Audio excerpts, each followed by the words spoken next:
اور ہم ابھی انہی ساری چیزوں میں ہیں۔ میرے بھائیوں میرے دوستوں ادھر دیکھو، مگر جسے موت کا یقین ہو جائے پھر وہ گناہ نہیں کرتا۔ یاد رکھنا اس بات کو، 5 اکتوبر کو میں تقریر کرنے کے لیے گیا تھا حیدرآباد میں۔ آپ کے پاس کتنی دولت ہو سکتی ہے یہ آپ اندازہ کریں، مگر میں جس آدمی سے ملا ہوں اس کی بات میں کر رہا ہوں۔ میں جب اس دولت مند آدمی اس کہا آپ میں تقریر کرنے گیا تو کہنے لگے آپ سے فلاں صاحب ملنا چاہتے ہیں۔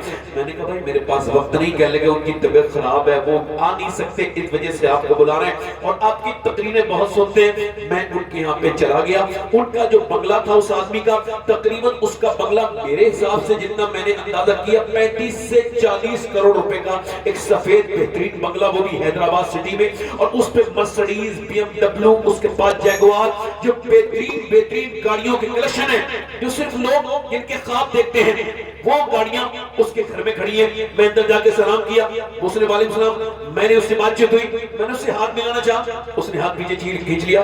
میں نے کہا بھائی یہ کیا ہوا؟ انہوں نے بولے طبیعت خراب ہے، ان سے ہاتھ آپ نہ ملائیں۔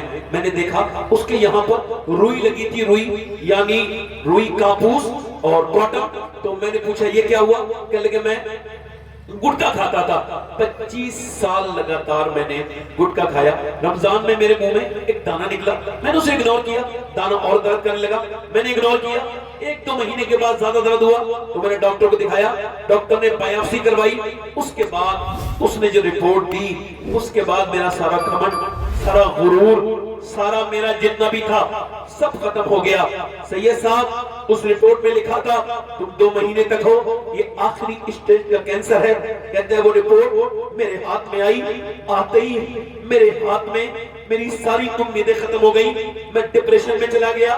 وہ نوٹوں کی گڈیاں جو کل تک مجھے سکون دیتی تھی وہ کاغذ کی رتیاں بن گئی، ان گڈیوں سے مجھے نفرت ہونے لگی۔ وہ گاڑیاں جو میرے دل کا چین تھی، جن گاڑیوں میں بیٹھ کے میں لوگوں میں دکھاتا تھا، لوگوں میں اپنی طاقت اور اپنے پیسے کا گھمنڈ دکھاتا تھا، وہ گاڑیاں میرے لیے بالکل کباڑا بن گئی۔ میرے بچے مجھے یتیم نظر آنے لگے۔ کہتا ہے سید صاحب میں پہلے بھی نماز پڑھتا تھا، مگر اب جب سجدے میں رکھتا ہوں تو مجھے لگتا ہے جیسے میری نماز قبول ہو رہی ہے۔ پہلے تو گیا ایسی آ گیا، اب جب سجدے میں رکھتا ہوں تو کہتا ہوں مالک کچھ دنوں کے بعد میرے بچے یتیم ہو جائیں گے، میرا جنازہ اسی گھر سے نکلے گا اور پھر مجھے لوگ قبر میں رکھیں گے، اوپر سے تختے لگا کے، اوپر سے مٹی لگا کے، پھر مجھے چھوڑ کے چلے جائیں گے۔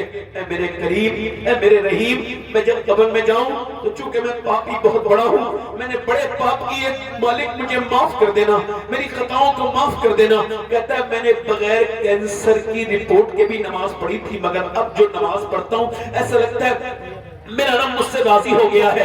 اللہ اکبر۔ کہتا ہے یہ دولت مجھے کسی کام نہ آئی، وہ گڈیاں میرے کسی کام نہ آئی۔ اللہ فرماتا ہے الہاکم التکاثر حتی زرتم المقابر کلا سوف تعلمون ثم کلا سوف تعلمون۔ اللہ فرماتا ہے تمہیں غافل رکھا مال کی زیادہ طلبی نے، پیسہ پیسہ دن صبح شام پیسہ۔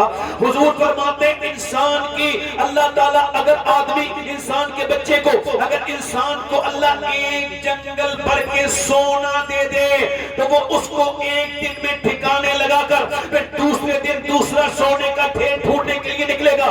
حضور فرماتے ہیں انسان جیسے جیسے بوڑھا ہوتا ہے اس کے پیسے کمانے کی یہ جو عادت ہے یہ جوان ہونے لگتی ہے، اسی غفلت میں وہ مر جاتا ہے۔ اللہ کے رسول فرماتے ہیں، اللہ فرماتا ہے تمہیں غافل رکھا مال کی زیادہ طلبی نے، یہاں تک کہ تم نے قبروں کے منہ دیکھ لیے۔ پھر فرماتا ہے کلا سوف تعلمون، ہاں ہاں جان جاؤ گے۔ پھر فرماتا ہے سما کلا سوف تعلمون، یعنی سما عربی میں کب استعمال ہوتا ہے؟ جب پھر کے معنی میں، پھر ہاں ہاں جان جاؤ گے۔